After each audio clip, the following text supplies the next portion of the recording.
अष्ट सिद्धि नौ निधि के दाता असबर दीन जानकी माता। मतलब अष्ट सिद्धियां, सिद्धियां नौ होती हैं। सिद्धियों का मतलब शक्तियां हैं। जैसे अपने जो पुराने हीलर्स हैं उन्होंने सुना होगा क्लेयर वॉइंस है, क्लेयर ऑडियंस है, तो ये सिद्धियां होती हैं। कहते हैं टोटल मिला के 8 ही सिद्धियां होती हैं, जो आठों की आठों हनुमान जी के पास थी। और नव निधि, नौ निधि, निधि मीन्स खजाना, संपत्ति, वो 9 प्रकार के होते हैं। तो ये आठों सिद्धियां और 9 निधियां हनुमान जी के पास थी। और वो किसी को आगे दे भी सकते थे। मतलब एक तो सिर्फ आपके पास वो आप उसको खुद के लिए यूज कर सकते हैं, एक आप जब जिसको चाहें वो आप दे पाए आगे। तो ये जो वरदान था ये उनको दिया था जानकी माता ने, माँ सीता ने। तो इसके पहले पीछे की कहानी सुनते हैं। क्या हुआ था, अशोक वाटिका में हनुमान मिलने गए थे माँ सीता से, उनकी प्रभु राम की मुद्रिका लेकर। तो वहां वो पेड़ पर बैठ के भजन गा रहे थे। उनको लगा कि एकदम से मैं ऐसे माँ सीता के सामने चला जाऊंगा तो वो वैसे ही राक्षसों के बीच रहती हैं, तो पता नहीं मेरे बारे में क्या समझें। तो वो बैठ के राम के भजन गाने लगे, राम नाम की धुनी करने लगे। तो माँ सीता को लगा ये कौन व्यक्ति है जो यहाँ पे रावण के महल के अशोक वाटिका में राम नाम का जप कर रहा है। तो अब हनुमान उनके सामने प्रकट होते हैं और उनको वो भगवान श्री राम की मुद्रिका देते हैं। और वो ये भी कहते हैं कि माँ मैं बहुत बलशाली हूँ, आप बस मेरे कंधे पर बैठे और आप चले वापस। और ये हो सकता था, हनुमान जी के लिए क्या ही बड़ी बात थी। माँ सीता को कंधे पर बिठा के एक छलांग लगा लेते और समुद्र पार कर लेते। पर सीता माता मना कर देती हैं। वो कहती हैं कि ये युद्ध न तुम्हारा है ना मेरा, ये भगवान श्री राम का और रावण का युद्ध है। तो रावण को भगवान श्री राम ही हराएंगे। देखिए यहाँ मुझे लगता है कि सीता माता भी ना, मतलब वीरांगना थी। कैसे, आपको याद हो तो जब उनका विवाह हो रहा था, तब उनके जो पिता थे जनक, उन्होंने क्या शर्त रखी थी कि एक ये धनुष है जो भगवान शिव का धनुष था, वो माता सीता उसको बहुत आसानी से उठा लेती थी। तो उन्होंने शर्त रखी थी कि मेरी पुत्री इस धनुष को बहुत आसानी से उठा लेती है, तो जो व्यक्ति इसको उठा के रख पाएगा या इस पे प्रत्यंचा चढ़ा पाएगा, मैं उससे अपनी पुत्री का विवाह करूंगा। तो वो कमजोर तो नहीं थी। फिर एक और प्रसंग आता है कि वो रावण उनके पास आता है, तो वो कहती हैं कि मैं एक घास का तिनका उठा लेती हैं और कहती है मैं इस तिनके से तेरे सर के टुकड़े टुकड़े कर दूंगी, तूने मुझे छू भी लिया तो। इतना तेज था उनका। तो फिर ये क्या हुआ, फिर क्यों नहीं वो वहां से आ पाई, क्यों वो बंदी हो गई? क्योंकि ये युद्ध वास्तव में राम रावण का था। जो रावण का साम्राज्य था वो पाप का था, और राम का जो काम था वो धर्म की स्थापना करना था। तो ये रावण को भगवान श्री राम को ही हराना था। नहीं तो हनुमान जी के लिए बहुत आसान था युद्ध एक पल में खत्म कर देना। माता सीता को वो ले आते तो युद्ध की कोई वजह ही नहीं थी, क्योंकि राम अंत तक कहते रहे कि तुम सीता वापस दे दो, मैं वापस चला जाऊंगा। पर रावण नहीं माना। तो इन सब चीजों से माता सीता बहुत प्रसन्न हुई। हनुमान जी ने जब ये सब बातें कही कि मैं भगवान राम का दूत हूँ और आप चलिए मैं भी ले चलता हूँ, तो माता सीता ने कहा नहीं जाऊंगी तो मैं नहीं, पुत्र तुम्हारे साथ। लेकिन मैं तुम्हारी इस सेवा से बहुत प्रसन्न हूँ और मैं तुम्हें एक वरदान देना चाहती हूँ। तब माता सीता उनको ये वरदान देती हैं कि अष्ट सिद्धि और नौ निधियां तुम्हारी दासियों की तरह तुम्हारे पास रहेंगी, और जब तुम जिसको चाहो उनको ये दे सकते हो। तो अष्ट सिद्धियां पहले सुनते हैं कौन है, कौन कौन सी हैं। अणिमा, महिमा, गरिमा, लघिमा, प्राप्ति, प्रकाम्य, ईशत्व और वशित्व। अब अणिमा क्या होता है? अणिमा मीन्स अणु, छोटा होता है ना, अणु, परमाणु, अगर आपने सुना हो एटम, छोटा हो जाना, साइज में छोटा हो जाना। महिमा, साइज में बड़ा हो जाना। गरिमा, भारी हो जाना, मतलब साइज चेंज नहीं करना है, वजन बढ़ाना है। लघिमा, हल्का हो जाना, वो रुई जैसे हल्के भी हो सकते थे और वो पर्वत जैसे भारी भी हो सकते थे। प्राप्ति, कहीं पर भी पहुंच जाना। अभी हम कहते हैं जहां राम कथा होती है वहां भगवान पहुंच जाते हैं, हनुमान पहुंच जाते हैं। कैसे पहुंच जाते हैं? वो कहीं भी पहुंच सकते हैं अपनी इच्छा से। पराक्रम में अपनी इच्छा शक्ति से कुछ भी हासिल कर लेना, जब मैं जो सोचूं वो हो जाए, ये उनके पास शक्ति थी। आप सोचिए वो क्या नहीं कर सकते थे और उन्होंने कैसा जीवन जिया। ईशत्व, ईशत्व मतलब जैसे ईश्वर होता है ना, उसका प्रकृति पे नियंत्रण होता है। प्रकृति पे नियंत्रण मतलब जो 5 तत्व हैं, पृथ्वी जल अग्नि तेज वायु, इन पांचों पे हनुमान जी का नियंत्रण था। पांचों पर, प्रकृति पर। और वशित्व, वशित्व यानी किसी को भी वश में कर लेना।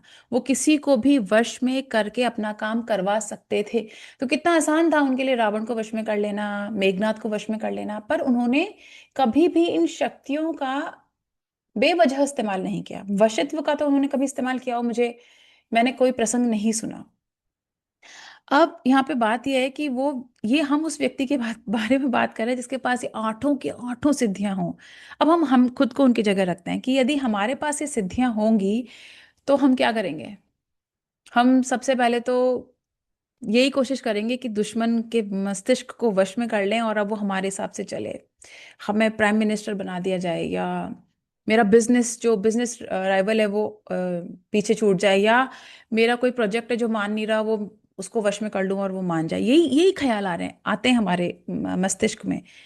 ये तो नहीं आता कि हम समाधि में लीन हो जाएं या हम कुछ और हो जाएं। सो शायद इसलिए ये शक्ति हमारे पास नहीं आती, क्योंकि जब तक हम हाय के लिए नहीं चाहेंगे, जब तक ईश्वर हमें कुछ भी नहीं देने वाला। आगे हम बात करते हैं नवनिधि की। नव अभी या सेल्फिश वर्ड तो खुद ही के लिए बड़ा नेगेटिव सा वर्ड है, बट सेल्फिश के बजाय इसको ना ऐसे कहेंगे कि हमारी जो बुद्धि है ना वो लोअर वाइब्रेशन पे वर्क करती है। हम इस फिजिकल बॉडी से बाहर खुद को देख नहीं पाते। जब हम ये समझेंगे ना कि हमारा वास्तविक अस्तित्व क्या है, इस पे एक्चुअली इस टॉपिक पे एक अलग सेशन की जरूरत है। तो जिस दिन हमको वास्तविक अस्तित्व समझ में आ जाएगा, तब हमारी शायद छोटी छोटी इच्छाएं खुद ही दूर हो जाएंगी, क्योंकि हमारी जो वाइब्रेशन है बहुत हाई लेवल पे वर्क करने लगेगी। हम इनसे इससे ऊपर उठ के सोचने लगेंगे। तो जो नौ निधियां हैं वो हैं पद्म, महापद्म, शंख, मकर, कच्छप, मुकुंद, कुंद, नील और खर्व। अभी अलग अलग आप एक एक पे बात करने का मतलब है नहीं, आप चाहे तो कहीं गूगल कर लें। इसका मतलब ये है कि संपत्तियां होती हैं वो इतने प्रकार की होती हैं, और वो सारी की सारी हनुमान जी के पास थी। इन्हीं शक्तियों का इस्तेमाल करके उन्होंने, अच्छा, मदद की, किसकी की? उन्होंने विभीषण की थी। विभीषण फाइनली, उन्होंने बहुत मदद की थी इन लोगों की, भगवान राम की, हनुमान जी की, सबकी। अंत में जो रावण हारा था वो विभीषण की वजह से हारा था। तो हनुमान जी ने उनको वरदान दिया था कि चिरकाल तक तुम अमर रहोगे। तो जो चिरंजीवी है ना, उनमें विभीषण भी है एक, इसीलिए है। अब ये उनको कहाँ से वरदान मिला? उनको चिरंजीवी होने का वरदान मिला था हनुमान जी से, क्योंकि वो दे सकते हैं, क्योंकि उनके पास ये है। दे वही सकता है जिसके पास होता है, ये हमने कल भी बात की थी।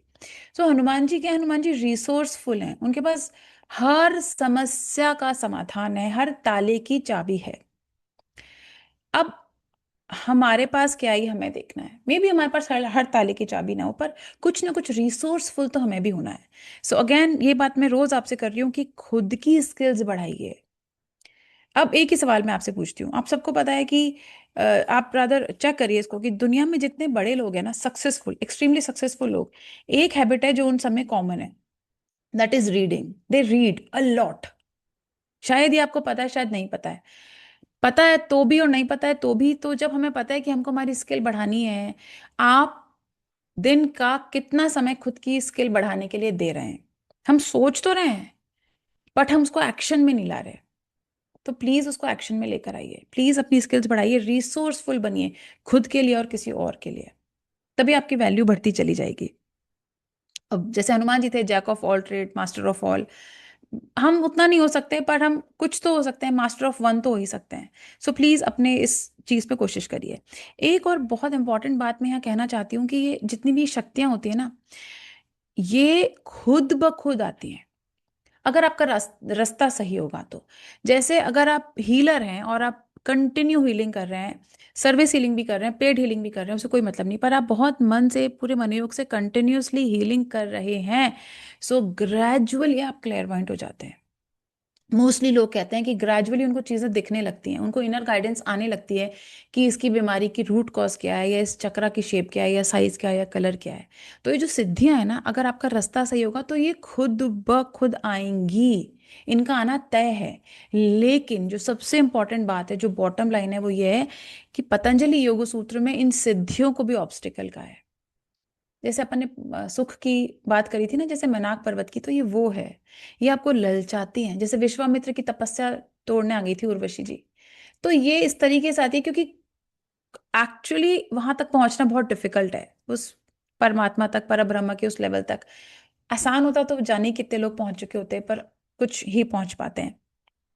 बट मुश्किल है, इम्पॉसिबल तो नहीं है ना। किन लोगों के लिए मुश्किल है ज्यादा? जो सुख आते हैं ना बीच में, ये शक्तियां आ गई, सिद्धियां आ गई, इनमें उलझ के रह जाते हैं, उन लोगों के लिए मुश्किल है। और जो इनको भी जैसे कठिनाई आती है ना, ऐसे सिद्धियां भी आती हैं। तो जैसे हम कठिनाइयों को पार करते हैं, ऐसे हमें सिद्धियों को भी पार करके आगे चले जाना है। सिद्धियों पे हमको रुकना नहीं है। ये मुझे लगता है इस चौपाई से जो सबसे ज्यादा सीखने वाली बात यह है, क्योंकि हनुमान जी के पास सब था। उन्होंने सुग्रीव को राजा बनवा दिया, उन्होंने विभीषण को राजा बनवा दिया, उन्होंने लंका के युद्ध में जो किया वो तो किया, उन्होंने भगवान श्री राम को भी राजा बनाने में हेल्प की। खुद वो राजकुमार थे, वो क्या ही कर सकते थे। वो तो शायद 1 मिनट में इंद्र को हरा के इंद्रासन ले सकते थे। कोई सा भी सिंहासन उस समय ऐसा नहीं था जो वो नहीं ले सकते थे। बट उन्होंने क्या किया? क्या हमारे पास इतनी शक्ति आएगी तो क्या हमारे निर्णय वैसे ही रहेंगे? क्या उतने ही पवित्र, उतने ही भक्तिमय रहेंगे क्या जैसे हनुमान जी के थे? मुझे नहीं लगता रहेंगे। But yes, we have to learn to digest success. धीरे धीरे हो जाता है, तब हो जाता है जब हम अपनी सक्सेस में जो जो लोग इंपॉर्टेंट हैं उनको उनका क्रेडिट देते हैं। तो हम अकेले तो कुछ कर ही नहीं सकते। अब ये सेशन आज सक्सेसफुल अगर होगा तो आप देखिए कितने सारे लोग होंगे इसमें। तो सबको उसका क्रेडिट अगर दिया जाएगा तो सक्सेस आपके पीछे भागेगी। बट अगर आप दूसरों का क्रेडिट छीनते रहेंगे तो फिर सक्सेस आपके पीछे नहीं भागेगी। सक्सेस को डाइजेस्ट करने का सबसे आसान तरीका है कि जिसने आपकी मदद करी है उसको साथ लेके खड़े होइए, उसको उसका क्रेडिट दीजिए, उसकी पीठ थपथपाइए। जैसे हनुमान जी ने खुद भी उसको विभीषण को बहुत थैंक यू बोला, और भगवान श्री राम बार बार हनुमान जी को थैंक यू बोल रहे हैं। Yes, pride is first and first to come and last to go, ये मैंने ये शुरू में चर्चा की थी। तो ये हमने सिद्धियों की बात की। ये शक्तियां भी आएंगी, सिद्धियां भी आएंगी, ये भी व्यवधान है। व्यवधान, ऑब्स्टिकल्स, इन पे हमें रुकना नहीं है। तो अष्ट सिद्धि नौ निधि के दाता असबर दीन, अस ऐसा बर यानी वर, दीन दिया जानकी माता ने। आगे बढ़ते हैं। राम रसायन तुम्हरे पासा सदा रहो रघुपति के दासा, ये तो मूल लाइन मिलती है। बट कहते हैं ये जो करेक्ट लाइन है वो है सादर हो रघुपति के दासा। मतलब हम किसी को ये थोड़ी कह सकते हैं, या हनुमान जी को ये थोड़ी कह सकते हैं कि आप रघुपति के दास बने रहो हमेशा। हम कौन होते हैं ये कहने वाले? सदा रहो रघुपति के दासा, हम तो नहीं कह सकते ये हनुमान जी की चॉइस है। तो जो सही लाइन है वो है सादर। तब हम विद रेस्पेक्ट, आप हो रघुपति के दास, आप रघुपति के दास हो। वो खुद कह रहे हैं मैं हूं तो हम कहते हैं आप हो। आप रहो, ऐसा हम उनको इंस्ट्रक्ट नहीं कर सकते। तो ये लाइन थोड़ी अब वापस इसका थोड़ा मूल जो स्वरूप था वो परिवर्तित हो गया। तो जो करेक्ट लाइन है वो है राम रसायन तुम्हारे पासा सादर हो रघुपति के दासा। अब यह जो राम रसायन है, रसायन क्या होता है? इसको औषधि की तरह कहेंगे। जैसे औषधि होती है, हमें हमारी बीमारियों को ठीक कर देती है। तो हनुमान जी के पास क्या था? हनुमान जी के पास राम नाम की औषधि थी, और ऐसी औषधि जो सब कुछ ठीक कर देती है। औषधि का काम है आपके रोगों से लड़ना। अब यहाँ पे जो रोग है ना, वो फिजिकल रोग नहीं है केवल, हम कई बार बात कर चुके कि वो मानसिक रोग भी हैं। वो जो हमारे हृदय में आने वाले अवसाद हैं, हमारी चिड़न जलन कुढ़न, जितना भी हमारा लोअर नेचर है, जितने भी हम बुराइयों के नाम जानते हैं, वो सारे रोग हैं हमारे भीतर। तो वो कब ठीक हो जाएंगे? जब राम नाम का रसायन हमारे पास होगा, राम नाम की औषधि हमारे पास होगी। अब औषधि तो हम सबके भी पास है। किसी ना किसी का तो नाम हम जप करते ही करते हैं, किसी ना किसी से हम एक्सट्रीमली इन्फ्लुएंस्ड हैं। सोचिए आप कौन व्यक्ति है जिसे आप बहुत एक्सट्रीमली इन्फ्लुएंस्ड हैं। हमारी प्रॉब्लम क्या है? बहुत हनुमान तो हमको आसपास बहुत मिल जाते हैं, पर वो हनुमान ना राम को नहीं चुनते, वो हनुमान किसी और के लिए बन जाते हैं। वो रावण के लिए हनुमान बन जाते हैं, वो रॉन्ग पर्सन की भक्ति करने लगते हैं। अब रॉन्ग पर्सन की भक्ति करेंगे तो वो जहर ही भरेगा आप में। सो चूज वाइजली, सही साइड को चूज करिए। इस पे एक दो स्टोरीज है, वो सुनाती हूँ। जैसे वो कहानी आपको मैंने पहले सुनाई थी, याद हो तो, कि माता सीता एक बार सिंदूर लगा रही थी अपनी मांग में। तो हनुमान जी बड़ी उत्सुकतावश देख रहे थे कि माता अभी आप क्या कर रही हैं? तो बोले मैं सिंदूर लगा रही हूँ। बोले आप क्यों लगा रही हैं? बोले इससे भगवान श्री राम की उम्र लंबी होती है। तो उनको आइडिया बड़ा अच्छा लगा, उनका अच्छा, तो मैं तो पूरे शरीर पे लगा लेता हूँ। आपके इतने से लगाने से उनकी उम्र बढ़ती है? मैं तो पूरे शरीर पे लगा लेता हूँ। वो लिटरली पूरे शरीर पर सिंदूर लगा के राम दरबार में चले गए। और जब वो चले गए तो उनसे पूछा ये क्या करके आए हो? सब हंस रहे थे, सब दरबारी उन पर हंस रहे थे, उनका मजाक बना रहे थे। तो उनको कोई फर्क नहीं पड़ रहा था। उन्होंने कहा मैंने इसलिए किया क्योंकि माता सीता ने मुझे ऐसे कहा था, तो मेरे प्रभु राम की आयु लंबी होगी इसलिए मैं सिंदूर लगा के आ गया। तो जब सब लोग वहां हंस रहे थे और उन्होंने जब एक्सप्लेनेशन दिया तो कहते हैं भगवान राम की आंखों से आंसू आ गए। उनको इतना दुख हो गया कि इतना प्यारा भक्त है ये मेरा, और ऐसे लोग इसको इसका मजाक बना रहे हैं, तो कहते हैं उन्होंने उनको हृदय से लगा लिया था, और तब उन्होंने उनको बहुत आशीर्वाद दिया था, चिरंजीवी होने का आशीर्वाद दिया था, बहुत उनकी अमरता का आशीर्वाद दिया था, बहुत प्रसन्न हुए थे वो उनसे। और ये तो वो कई बार हुए हैं, राम कई बार उनसे बहुत प्रसन्न हुए हैं, उन्होंने उनको बार बार कई बार उन्होंने आशीर्वाद दिया, तुम ये हो, तुम ऐसे रहो, तुम वैसे रहो। बहुत सारी अलग अलग कहानियां हमको इस विषय में मिलती हैं। क्यों? क्योंकि राम, हनुमान के रोम रोम में राम है, रोम रोम में राम है। तो जब रोम रोम में राम है, तो रोम रोम में राम नाम की औषधि है। तो उनके किसी भी रोम में कोई नकारात्मकता रह नहीं सकती। ये मतलब है राम रसायन तुम्हारे पास है, कि जिसके पास राम नाम का रसायन है। राम नाम का मतलब, राम नाम के रसायन का मतलब very high divine energy, very high divine energy अगर हमारे पास है, सो एक्चुअली हमें कोई भी व्याधि, कोई भी रोग, कोई भी परेशानी, कोई भी व्यवधान रोक ही नहीं सकता। कोई भी तरीके का ऑब्स्टिकल होगा, हमें वो रोक नहीं सकता। यहाँ एक और छोटा सा मैं आपको उदाहरण देना चाहती हूँ। जैसे कर्ण थे, कर्ण कहते हैं कि अर्जुन से भी अच्छे धनुर्धर थे, शायद सर्वश्रेष्ठ धनुर्धर थे। लेकिन कर्ण ने गलती क्या की? कर्ण ने साइड रॉन्ग चूज कर ली, उन्होंने धर्म की साइड ही चूज नहीं करी। सो जब मैंने आपसे कहा ना कि हनुमान तो हम सब में एक भक्त है, लेकिन हमें भक्ति किसकी करनी है, हमें ये चुनना है।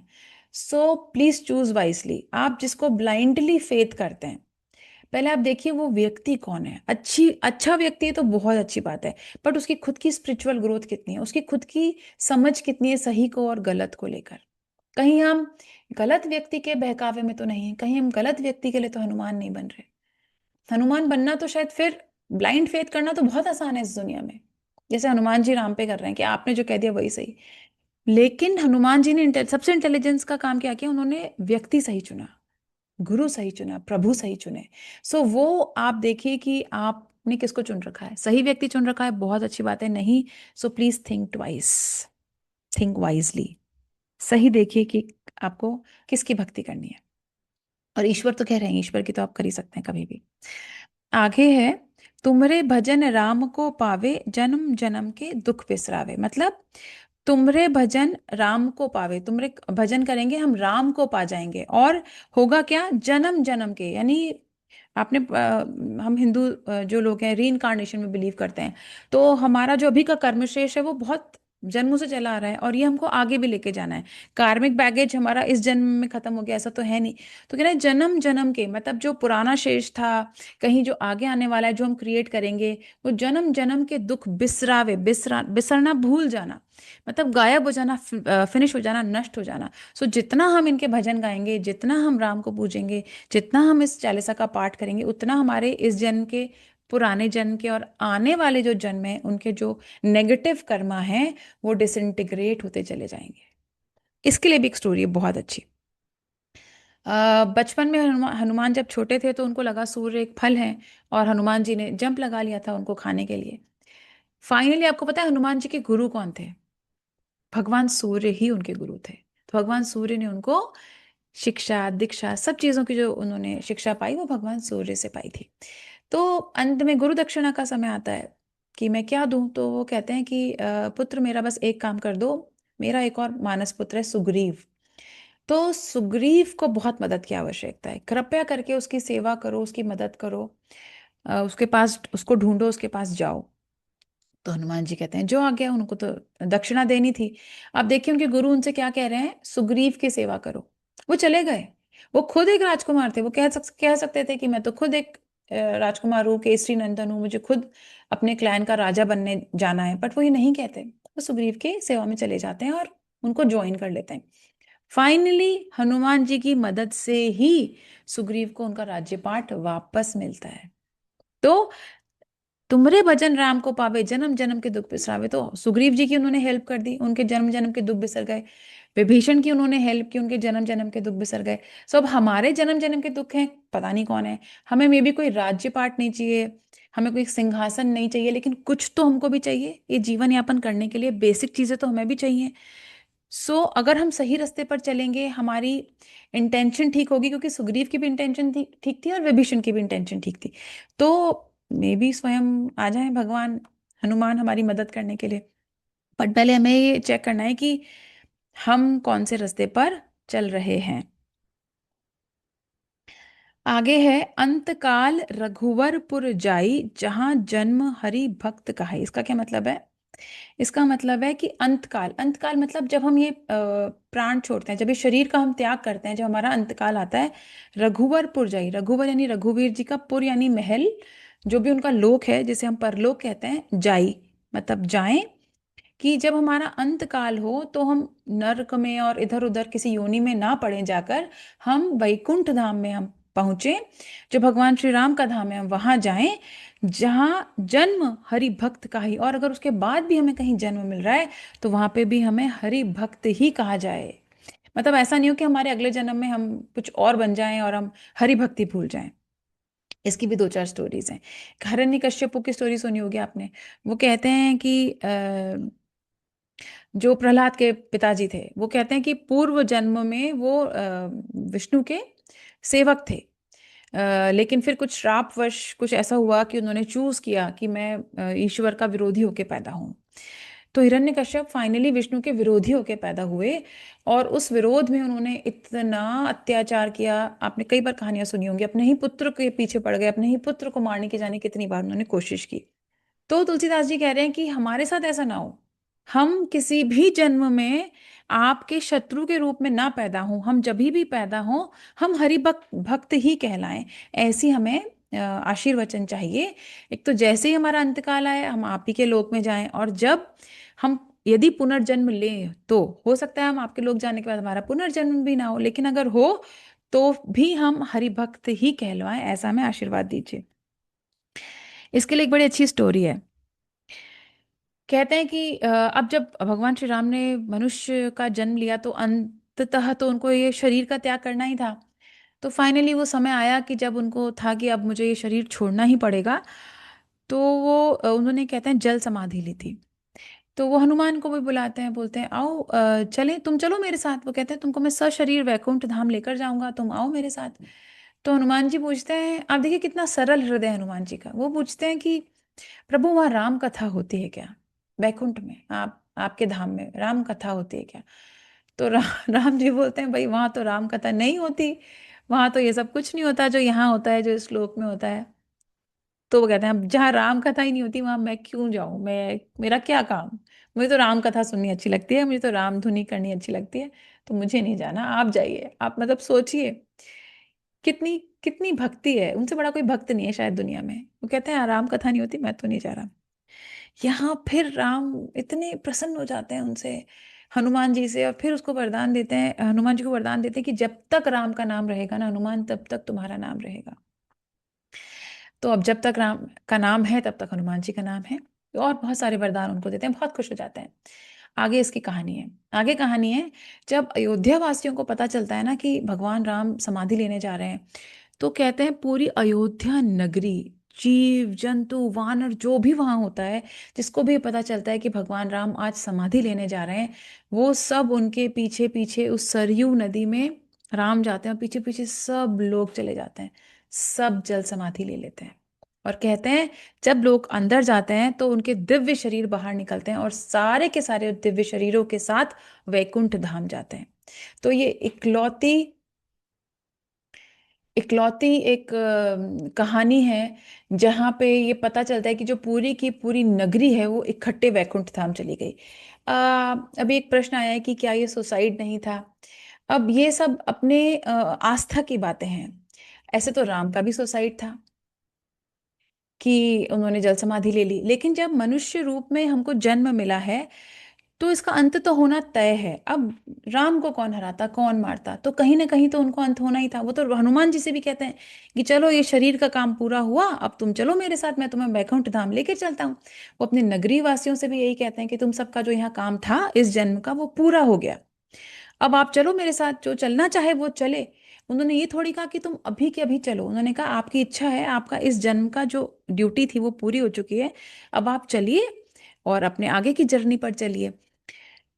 तो फिर वो सब लोग उनके साथ चले गए। अब आप इसको किस दृष्टि से देखते हैं, वो दृष्टि से देखने के लिए आप स्वतंत्र हैं। लेकिन फिर भी मुझे नहीं लगता कि ये किसी प्रकार का सुसाइड था, क्योंकि अंततः हमको ये शरीर छोड़ना है। और यदि जिस दिन हमारा काम पूर्ण हो जाए तो या तो हमें स्वतः मृत्यु आ जाए, या जिस दिन काम पूरा हो जाएगा, हम तो क्या नॉर्मल मनुष्य हैं, हमें तो स्वतः मृत्यु आती है।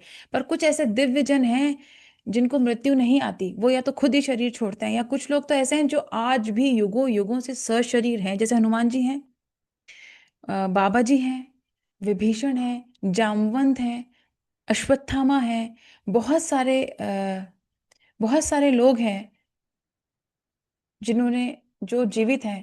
तो हमारा जहां भी जन्म हो वहां हम हरि भक्त कहलवाएं। हम ऐसा कुछ भी ना हो कि हम किसी भी कारणवश आपके शत्रु के रूप में पैदा हो जाएं। और हम जब हमारा अंतकाल हो तो हम रघुवीर जो है उनके वैकुंठ धाम जाएं। तो ये इकलौता ऐसा प्रसंग मिलता है जब पूरी की पूरी नगरी एक साथ स्वर्ग गई थी। और मुझे इतिहास में कहीं मुझे नहीं मिला, मैं ये क्लेम नहीं करी ऐसा कहीं है या नहीं, पर मेरी जानकारी में नहीं आया है।